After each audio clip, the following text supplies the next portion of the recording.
Inkongi y'umuriro igiye kumara ibyumweru bibiri ikomeje kuyogoza leta ya California by'umwihariko umujyi wa Los Angeles. Abantu barenga 170 nibo bahawe umuburo guhunga iyi nkongi, mu gihe abari kuzimya uyu muriro bakomeje urugamba rutoroshye rwo guhagarika iyi nkongi ikomeje kwica no gusenya.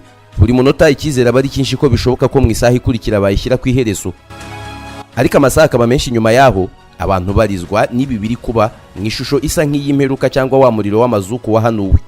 Mu gihe abashinzwe kuzimya umuriro bafite ikizere ko hari intambwe ishobora guterwa muri izi mpera z'icyumweru mu kuhagarika, ni nako bakomeje kuryamira amajanja ngo bitegure ko babona ahashobora kuzaduka undi muriro mu cyumweru gitaha. Ni umuriro nawo ushobora kuzakongezwa n'umuyaga utoroshye ukomeje gutiza umurindi y'inkongi. Mu gihe abo bagihanganye nako kazi katoroshye, abahunze batangaza ko batewe impungenge no kongera gusubira mu byabo bitagihari byangijwe n'umuriro, mu gihe bamwe bavuga ko bashobora kuzahasubira mu cyumweru gitaha. Hari abandi bahahamutse ku rwego batangaza ko badashobora kuzasubira hahoze ari iwabo. Ibi ngo gusubirayo bikaba ari inzozi zidashoboka, ibiri kure cyane kurusha izuba.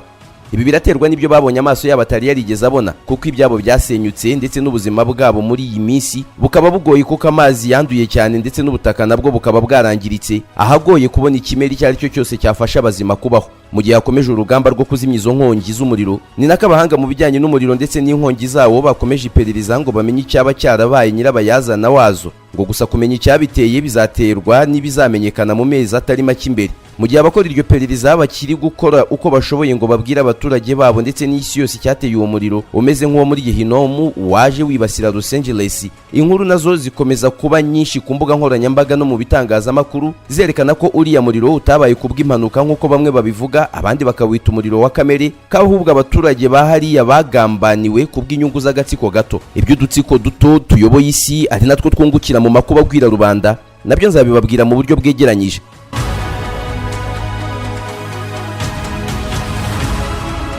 Mu kiganiro giheruka nababwiye ibyerekana ko iyi nkongi ishobora kuba yarahanuwe muri Bibiliya n'ibindi bitabo bitandukanye byanditswe n'abantu bavuga yuko bakorera Imana, ndetse twanabihuje n'igitaramo cyari giherutse kubera muri Los Angeles. Abantu bagahakana Imana bakavuga ko Imana ari inkene ku rwego idashobora no gutunga inzu nziza y'ikizego. Iyi nkongi yabaye nk'ihinyuza bavugaga ko nta Mana ihari, ndetse bamwe bayuririraho berekana ko ari ukuboko kw'Imana kwarimo guhora, bijyanye n'uko inzu zarokotse ntizibasirwe n'inkongi y'umuriro ari inzu z'abantu byari bizwi neza ko bemera Yesu nk'umwami n'umukiza, bakaba abantu basenga bihoraho. Imwe yari inzu y'umukristo, indi yari inzu y'umupasiteri. Uyu munsi noneho mureke tugaruke kuri izo nkuru zikomeje gukwirakwira zivuga icyaba cyarateye iyo nkongi y'umuriro, ariko noneho ntabwo nza kusubira mu bya Bibiliya n'ibyanditswe. Ndagaruka ku nkuru nyinshi ziza zigaragaza ubugambanyi ko ari bwo bubyihishe inyuma.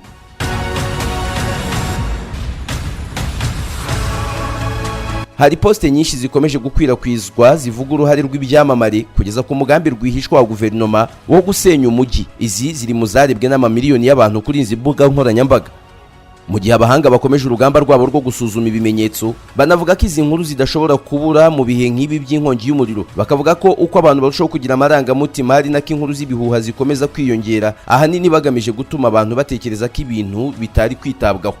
Tugiye kureba ibintu bigera kuri 5 bivugwa ko bishobora kuba ari byo byabaye inkomoko y'uyu muriro wasize benshi iheruheru.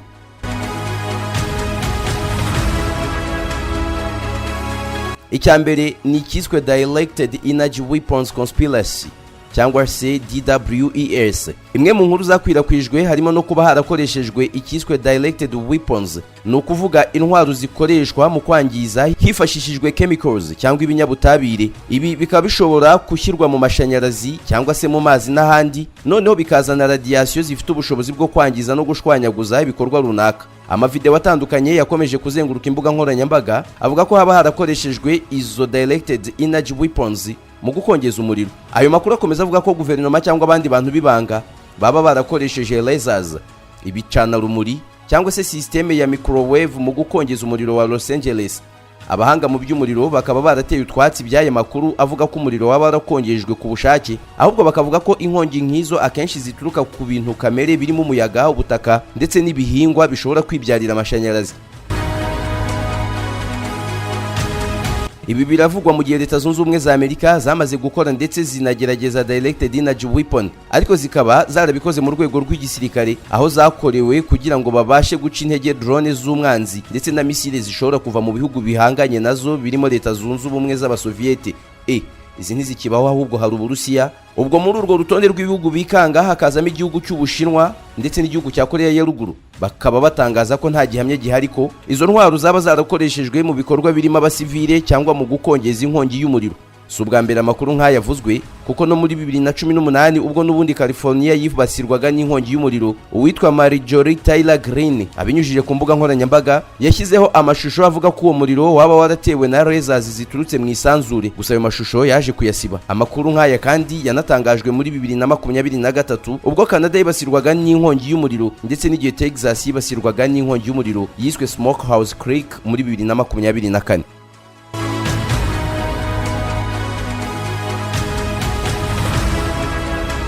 Ingingo ya kabiri mu bivugwa bavuga ko ikirere cyakozwe n'abantu ari nabo bakigenzura. Ibirego byinshi byakomeje kuzenguruka bivuga ko guverinoma yakabaye yarakoze imvura yashoboraga gufasha guhagarika iyi nkongi yo muri Los Angeles.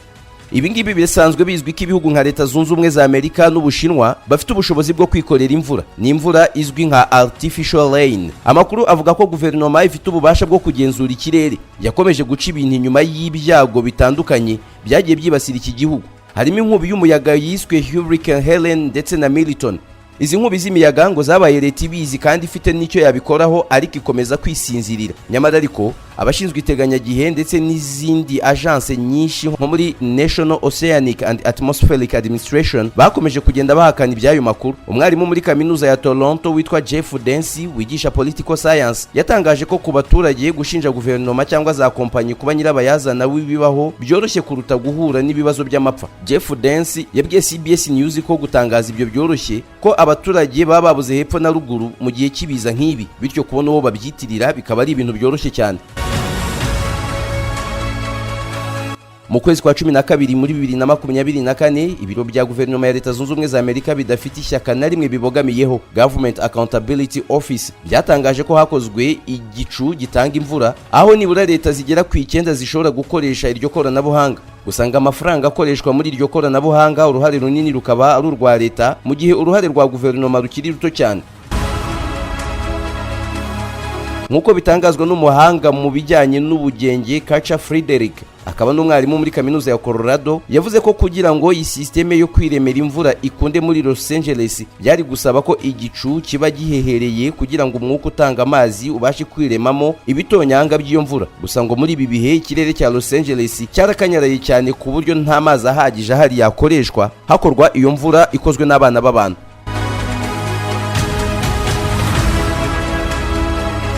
Reka tugane ku ngingo ya gatatu, abangaba bise kwigarurira ubutaka. Andi makuru yakomeje gukwirakwizwa ku mbuga nkoranyambaga agaragaza ko iyi nkongi y'umuriro yibasiye amajyepfo ya California by'umwihariko Los Angeles yaba yaratewe no gushaka gusukura ubutaka kugira ngo abayobozi bazabashe kubaka ikiswe smart cities. Ahangaha abanyamerika bamaze iminsi baza umushinga wo muri 2028 wo kuhubaka umujyi uzaba ari umujyi wa mbere mu isi uteye neza, urimo inzu z'ikizego ndetse ubonekamo ibitarigeze biboneka mu yindi mijyi yubatswe n'umwana w'umuntu. Ngiyi ni imijyi izaba yujuje ubuziranenge mu rwego rwo guhuza no kwihaza ku ntego z'umuryango w'abibumbye zo kurwanya ihindagurika ry'ibihe n'iyangizwa ry'ikirere. Gahunda y'umuryango w'abibumbye ifite harimo kugabanya ibyuka byoherezwa mu kirere binyuze mu kubaka imijyi ikomeye. Ni mu gihe umujyi wa Los Angeles wari ufite gahunda yo kuvugurura agace kawo by'umwihariko systeme y'ubwikorezi ni mu mushinga wiswe Smart LA 2028. Mu yandi mavugurura muri uyu mushinga harimo guhindura ikoranabuhanga kugira ngo umujyi uhindurwe icyatsi kibisi. Gusa muri izo gahunda zose ntabwo hagaragaramo isenywa ry'inyubako nyinshi cyangwa kongera kuzubaka. Hakaba abantu batekereza ko abanyamerika barimo abakomeye n'ibikomerezwa basanze bigoye kuba babwira abanyamerika ko bagomba kuba bavuye aha mu gihe gito ndetse no kubateguza ibihe bizaza, bityo bakavuga ko uyu mujyi bagombaga kuremamo ibiza byinshi, abahatuye bagahangayika bakanga iwabo ku rwego ejo kubabwira bati ngaho nimwimuke mugende, ari ibintu bazakora badaseta ibirenge. Aya makuru nayo yahawe umwanya n'abantu benshi nyuma y'uko inkongi y'umuriro yibasiye Los Angeles, ndetse ntabwo ari aha gusa yagiye atangazwa, kuko ubwo habaga inkongi yo muri Maui muri Hawaii, amashusho ya guverineri wo muri Hawaii yari yahinduwe yamugaragazaga avuga ko bashaka kubaka umujyi mushya ujyanye n'igihe smart city. Ibisa n'ibyo kandi nabwo byongeye kuvugwa ku nkongi y'umuriro yibasiye Canada ndetse n'ibirwa bya Espagne. Muri make birasa nkaho hirya no hino ku isi abaturage batakizera ubutegetsi bwabo. Igihe cyose haje ibyago nk'indwara, ibyorezo nka COVID-19, hari abaturage bavugira mu kwaha bavuga bati nta kundi leta n'abakomeye mu isi babiri inyuma. Iyi nayo ikaba inginga abantu bazanye bemeza ko iriya itari inkongi iturutse mu buryo karemano.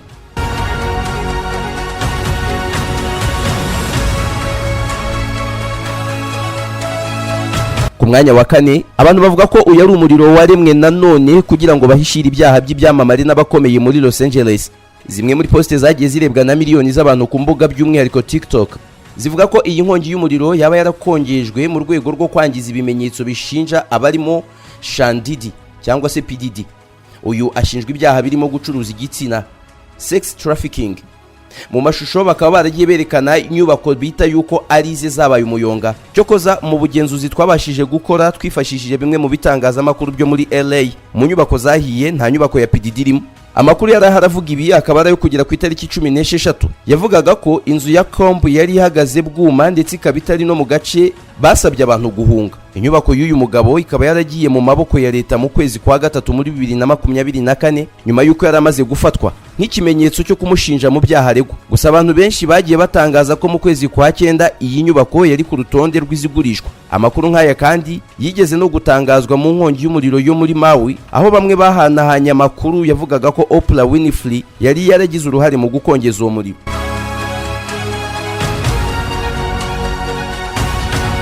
Mu gihe abazimya umuriro bakomeje guhangana n'iyi nkongi y'umuriro yagiye igaba amashami ndetse abaturage bakaba bakomeje guhangana n'ingaruka zayo, amakuru nk'ayo akomeje kuzenguruka imbuga nkoranyambaga. Ayo makuru nubwo akomeje kwitwa ibihuha, ariko burya ngo nta nduru ivugira ubusa ku musozi, kuko na n'ubu ntabwo abantu bariyumvisha uburyo mu gihugu nka Leta Zunze Ubumwe za Amerika cyananirwa kuzimya umuriro ukamara iminsi ungana gutya. Hari n'abavuga ko uburyo buri gukoreshwa mu kuzimya uyu muriro nabwo ari uburyo bukemangwa, kamazi yonyine atabasha kuhagarika, kahubwo bagakwiye gukoresha indi myuka irimo gaze carbonique ndetse n'amafu karemano.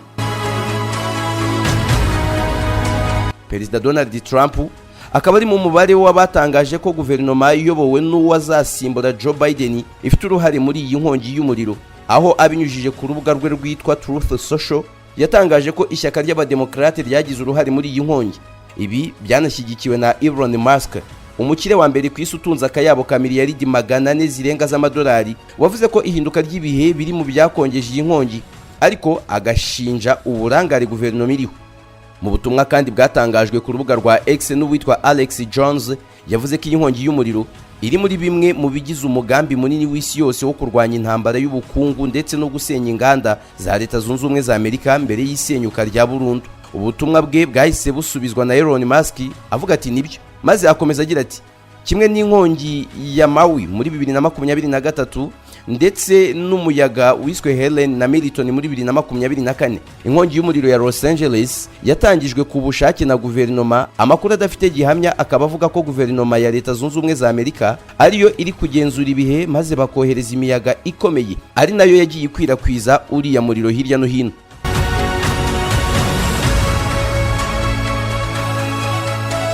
Kugeza ubu abantu barenga 30 nibo bamaze guhitanwa n'uyu muriro, abandi barakomeretse, utibagiwe n'ihungabana riri mu batakaje ibyabo byose bagasubira ku isuka atariho bari basanzwe. Usibye ibyo kandi ibikorwa remezo birenga 12,300 nibyo bimaze kwangirika, aha hakaba harimo inzu zirenga 10,000. Kugeza ku wa gatanu tariki 10 muri Los Angeles habarurwaga abantu bagera ku 153 bamaze gukurwa mu byabo bahunga inkongi y'umuriro. Kuri ubu abahunze barasaga 200,000. Benshi muri abo bavuye mu ngo bari bafite bike mu byo bari batunze bashoboraga gutwara, ni mu gihe abandi bagera ku 166 bo bari mu bice biburirwa ko bishobora kwibasirwa n'inkongi y'umuriro mu minsi igomba kuza. Ubuyobozi bw'umujyi wa Los Angeles bukaba bwarashyizeho curfew cyangwa se imikwabo, aho abantu batagomba kurenza saa 12 z'umugoroba bataranataha, naho gusohoka byo bikaba bigomba guhera saa 12 z'igitondo. Ibi bikaba bigomba kubahirizwa kugeza mu byumweru biri imbere. Kugeza ubu mu nyubako zahiye byanyabyo zigahinduka umuyonga hari inyubako zirenga 10,000. Zimwe mu nyubako zabaye umuyonga harimo inyubako z'ibyamamare byari bituye muri Los Angeles, by'umwihariko hafi y'inyanja ya Pacifica, aha tukaba twavuga ko hari hatuye nk'abakinnyi ba filime bazwi nka Billy Crystal wamamaye muri filime yitwa When Harry Met Sally, Mel Gibson yamenyekanye nka Mad Max, hari Paris Hilton wamenyekanye kuri televiziyo, hari Carrie Elwes wakinnye muri filime yitwa Princess Bride, hari Mandy Moore. Mu gihe inzu z'ibyo byamamare zamaze kuba umuyonga, abandi barimo Mark Hamill, John Legend, James Woods ndetse n'umunyarwenya Mark Maron nabo batangaje ko bamaze kuva mu nzu zabo bagahunga kubera ko uyu muriro washoboraga kuhabasanga.